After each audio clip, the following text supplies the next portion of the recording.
मेरे YouTube channel an effort to success पर। आज हम लोग एंशिएंट हिस्ट्री की क्लास 4 करेंगे। आज हम लोग इस वीडियो के माध्यम से वेद, धर्मसूत्र और प्रागैतिहासिक काल को समझने का प्रयास करेंगे। तो चलिए देर नहीं करते हुए शुरू करते हैं आज का क्वेश्चन आंसर के माध्यम से हम लोग सब कुछ समझने का प्रयास करेंगे। तो प्रश्न नंबर 1 है, कौन सा वेद गद्य और पद्य दोनों में है? Option number A Atharvaveda, option number B Rigveda, option number C Yajurveda, option number D Samaveda. तो इसका सही उत्तर है Yajurveda, option number C Yajurveda.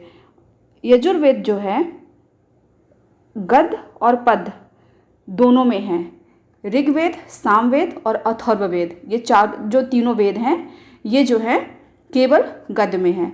Rigveda, Samaveda, Yajurveda और अथर्ववेद चारों वेदों को संहिता भी कहते हैं। जो वेद हैं वो संस्कृत भाषा में लिखे गए हैं। चलिए नेक्स्ट प्रश्न देखते हैं। प्रश्न नंबर 2, तमिल में रामायण का अनुवाद कंबन ने किस नाम से किया है?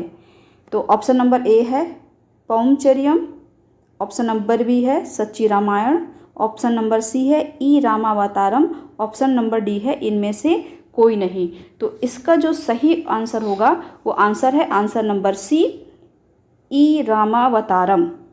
जो पौमचरियम है वो जैन ग्रंथ है, जो रामायण का जैन संस्करण है, और सच्ची रामायण का लेखन जो है रामास्वामी पेरियार ने किया था, और ई रामावतारम तमिल में रामायण का अनुवाद है। चलिए नेक्स्ट क्वेश्चन हम लोग देखते हैं। नेक्स्ट क्वेश्चन है क्वेश्चन नंबर 3, पुराण को किस शैली में लिखा गया है? पुराण को किस शैली में लिखा गया है? ऑप्शन नंबर ए है सूत्र शैली, ऑप्शन नंबर बी है भविष्य शैली, ऑप्शन नंबर सी है चंपू शैली, ऑप्शन नंबर डी है इनमें से कोई नहीं। तो इसका जो सही आंसर होगा ऑप्शन नंबर बी भविष्य शैली। जो पुराण है वो भविष्य शैली में लिखा गया है, और पुराण में शिशुनाग वंश से लेकर गुप्त वंश तक के इतिहास की जानकारी मिलती है। पुराणों में ही कृत, त्रेता, द्वापर, कलयुग नामक 4 युग बताए गए हैं, और जो सबसे पुराना पुराण है वो मत्स्य पुराण है। ये सबसे अधिक प्राचीन है। चलिए नेक्स्ट क्वेश्चन देखते हैं हम लोग। नेक्स्ट क्वेश्चन है, सर्वप्रथम अस्पृश्य शब्द का प्रयोग किस धर्मसूत्र में हुआ है?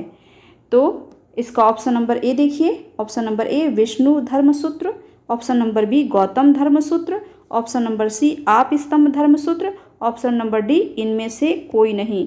तो इसका जो सही आंसर होगा ऑप्शन नंबर ए विष्णु धर्मसूत्र। विष्णु धर्मसूत्र में ही सर्वप्रथम अस्पृश्य शब्द का प्रयोग हुआ है। आप स्तंभ धर्मसूत्र की बात करें तो इसमें जो है 10 वर्ष के ब्राह्मण को 100 वर्ष के क्षत्रिय से बड़ा बताया गया है, और आप स्तंभ धर्मसूत्र जो है वो दक्षिण भारत में इसकी रचना की गई थी। धर्मसूत्र की रचना 600 ईसा पूर्व से 300 ईसा पूर्व के मध्य हुई है। इसका जो काल है यही माना जाता है।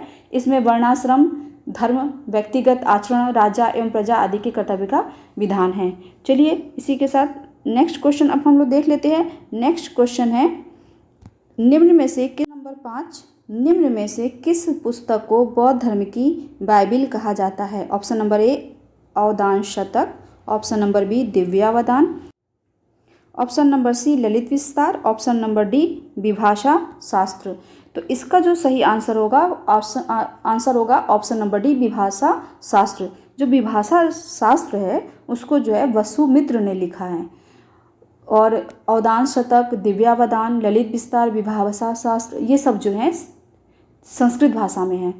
और जो धम्मपद है उसे बौद्ध धर्म की गीता कहते हैं, धम्मपद को। तो याद रखिएगा कि धम्मपद को बौद्ध धर्म की गीता कहते हैं। अब ऐसे ही प्रश्न आयोग पूछ रहा है, नए नए प्रश्न पूछ रहा है, और हम लोग वही पुराने तरीके से प्रश्न पूछ रहे हैं, और पेपर में जब आता है तो नहीं कर पाते हैं। तो अब ज़रूरत है कि हम लोग नए तरीके से इतिहास को पढ़ने का प्रयास करें। जितने ही नए तरीके से जितने नए क्वेश्चन को ढूंढ पाएंगे उतने ही अच्छा हम लोग पेपर में कर पाएंगे। इसलिए ये वीडियो आप लोग के लिए बहुत इंपॉर्टेंट है, इसलिए इसको आप लोग जो है ध्यान से पढ़िए और इसको याद करते हुए चलिए नेक्स्ट प्रश्न देखते हैं। प्रश्न नंबर 6, निम्न में से कौन मुनित्रय में शामिल नहीं है? Option number A Vasumitra, option number B Panini, option number C Katyayana, option number D Patanjali. तो इसका जो है सही उत्तर है ऑप्शन नंबर ए वसुमित्र। देखिए वसुमित्र जो है मुनित्रय में शामिल नहीं है। पाणिनि, कात्यायन और पतंजलि को मुनित्रय कहा जाता है।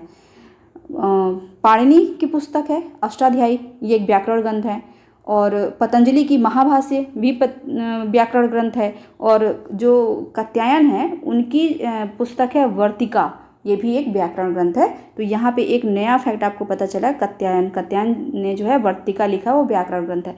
तो इसी तरीके से आप अगर ठीक से ध्यान से पढ़ते चलेंगे तो आपको कोई प्रॉब्लम पेपर में बिल्कुल भी नहीं होने वाला है। तो चलिए क्वेश्चन नंबर 7 देखते हैं। सर्वप्रथम सिक्कों पर लेख लिखवाने का कार्य किसके द्वारा किया गया?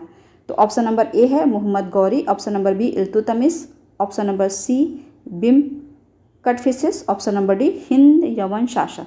तो इसका जो सही आंसर है वो है ऑप्शन नंबर डी हिंद यमन शासक। हिंद यमन शासक जो थे इन्होंने ही सबसे पहले सिक्कों पर लेख लिखवाने का कार्य शुरू किया था। तो चलिए अब इसके बाद से जो है हम लोग प्रागैतिहासिक काल के बारे में बात करेंगे। ठीक है, तो प्रागैतिहासिक काल की बात करते हैं तो इसमें जो है पुरातात्विक जो साक्ष्य होते हैं इसी पर आधारित है ये, क्योंकि कोई भी लिखित इसका इतिहास मौजूद नहीं है। मानव सभ्यता के प्रारंभिक काल को 3 भागों में बांटा जाता है। तो एक हो गया आपका पूरा पाषाण काल, दूसरा हो गया मध्य पाषाण काल, तीसरा हो गया नव पाषाण काल। देखिए मेरी जो हम कह रहे हैं उसको एकदम ध्यान से सुनिए, ये बहुत इंपॉर्टेंट चीज़ें हैं जो अगर आप सुनेंगे तो आपको याद भी हो जाएगा, और साथ ही जब पेपर में प्रश्न देखेंगे तो आपको कोई प्रॉब्लम नहीं होगी। तो अगर हम पूरा पाषाण काल की बात करें तो पूरा पाषाण काल में जो है मनुष्य पूर्ण रूप से शिकार पर ही निर्भर था। मनुष्य को अग्नि का तो ज्ञान था पर वो अग्नि का प्रयोग करना ही नहीं जानता था। और पूरा पाषाण काल से आपका जो संबंधित जगह है भीमबेटका है, बेलन घाटी है। भीमबेटका कहाँ पे है? मध्य प्रदेश में। यहाँ पे चित्रित गुफाएं शैलाश्र वगैरह प्राप्त हुए हैं, और बेलन घाटी में जो है इलाहाबाद मिर्ज़ापुर वगैरह क्षेत्र में पड़ता है। और पूरा पाषाण काल को 3 काल में बांटते हैं। एक तो निम्न पूरा पाषाण काल हो गया, दूसरा मध्य पूरा पाषाण काल हो गया, और तीसरा हो गया उच्च पूरा पाषाण काल। तो चलिए अब इससे रिलेटेड क्वेश्चन देखते हैं और क्वेश्चन जो है करने का प्रयास करते हैं। तो क्वेश्चन नंबर 8 है, चापर चांपिंग पेबुल संस्कृति और हैंड एक्स संस्कृति का संबंध किस काल से है? ऑप्शन नंबर ए निम्न पूरा पाषाण काल, ऑप्शन नंबर बी मध्य पूरा पाषाण काल, ऑप्शन नंबर सी उच्च पूरा पाषाण काल, ऑप्शन नंबर डी इनमें से कोई नहीं। तो इसका जो सही आंसर होगा वो होगा निम्न पूरा पाषाण काल। तो निम्न पूरा पाषाण काल जो है इसमें जो है उपकरण जो है पंजाब के सोहन नदी घाटी से प्राप्त हुए हैं। निम्न पूरा पाषाण काल के उपकरण जो हैं पंजाब के सोहन नदी घाटी से प्राप्त हुए हैं, इसलिए इसे जो है सोहन संस्कृति भी कहते हैं। और हैंडेक्स की बात करें तो हैंडेक्स संस्कृति जो है सर्वप्रथम रॉबर्ट ब्रूस फूट जो थे 1863 में मद्रास के पास पलवरम में प्रथम हैंडेक्स उनको प्राप्त हुई थी। मतलब उन्होंने जो खुदाई उदाई की थी उसे उनको मिला था। तो हैंडेक्स मतलब हाथ की कुल्हाड़ी। हैंडेक्स संस्कृति के उपकरण मद्रास के बादमदुराई व अतिरम पक्कम से प्राप्त हुए हैं। चलिए अब हम लोग नेक्स्ट क्वेश्चन को देखते हैं। चलिए क्वेश्चन नंबर 9 देखते हैं। आधुनिक मानव होमोसोपियंस का विकास किस काल में हुआ? ऑप्शन नंबर ए निम्न पूरा पाषाण काल, ऑप्शन नंबर बी मध्य पूरा पाषाण काल, ऑप्शन नंबर सी उच्च पूरा पाषाण काल, ऑप्शन नंबर डी इनमें से कोई नहीं।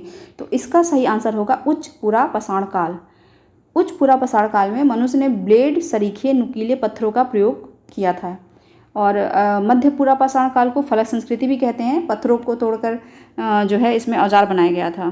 तो इसका आंसर हो गया ऑप्शन नंबर सी उच्च पूरा पाषाण काल। अब क्वेश्चन नंबर हम लोग 10 देखते हैं। क्वेश्चन नंबर 10 है, मानव के अवशेष किस काल से मिलने प्रारंभ हुए? मानव के अवशेष या अस्थि पंजर जो है किस काल से मिलने प्रारंभ हुए? तो ऑप्शन नंबर ए है पूरा पाषाण काल, ऑप्शन नंबर बी है मध्य पाषाण काल, ऑप्शन नंबर सी है नव पाषाण काल, ऑप्शन नंबर डी है इनमें से कोई नहीं। तो इसका सही आंसर होगा मध्य पाषाण काल, ऑप्शन नंबर बी। तो मध्य पाषाण काल में बहुत छोटे छोटे पत्थर प्रयोग किए जाते थे, इसलिए इसको माइक्रोलिथ भी कहते हैं। और मध्य पाषाण काल से संबंधित जगह है बागोर जो कि राजस्थान में, महदहा प्रतापगढ़ में है यूपी, सराय नाहर राय और आदमगढ़, लंघनाज, वीरभानपुर, ये सब जो है मध्य पाषाण काल से संबंधित है। चलिए कल जो हमने पढ़ाया था तो उसका हम लोग जो है देख लेते हैं। सर्वप्रथम इंडिया शब्द का प्रयोग किसके द्वारा किया गया? तो सबसे पहले जो इंडिया शब्द का प्रयोग हेरोडोटस के द्वारा किया गया।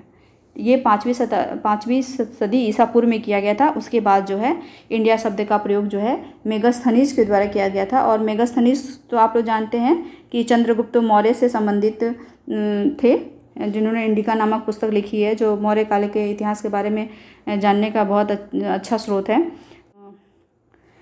कल के वीडियो में पूरा पाषाण काल, मध्य पाषाण काल, नवपाषाण काल से संबंधित जो भी प्रश्न बनेंगे उसको हम लोग देखेंगे और उसके माध्यम से जो भी इम्पोर्टेंट टॉपिक होगा उसको हम लोग समझेंगे। तो अगर नए तरीके से आप लोग पढ़ेंगे तभी पेपर को क्रैक कर पाएंगे। पुराने तरीके से पढ़ने से पुराने ढर्रे वाले क्वेश्चन अब नहीं आते हैं पेपर में। तो आपको नए ढंग से ही पढ़ना पड़ेगा और नए तरीके से ही सोचना पड़ेगा। इसलिए आप लोग पढ़िए अच्छे से और ज़रूर सफलता पाइए। इसी शुभकामनाओं के साथ आज का वीडियो समाप्त करते हैं। Thanks for watching. Good bye.